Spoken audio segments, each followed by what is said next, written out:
దేవుని సన్నిధిలో మనకు వచ్చేటువంటి భూ సంబంధమైన కష్టాలను బట్టి, శ్రమలను బట్టి, రుణభారమును బట్టి, ఇరుకులను బట్టి మనం అనుకుంటాం కదా, ఇదిగో మనకు దేవుడు అనేవాడు ఉన్నాడా మన పక్షంగా.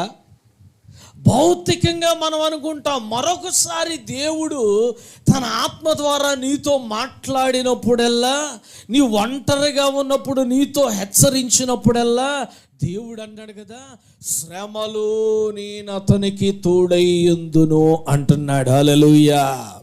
91వ కీర్తనలు అంటాడు, శ్రమలో నేను అతనికి తోడై ఉంటాను.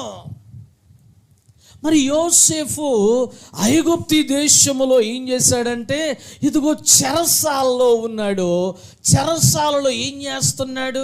అతడు దర్జాగా కాలు మీద కాలు వేసుకొనుచు ఏం చేస్తున్నాడండి? ఏమి కూడా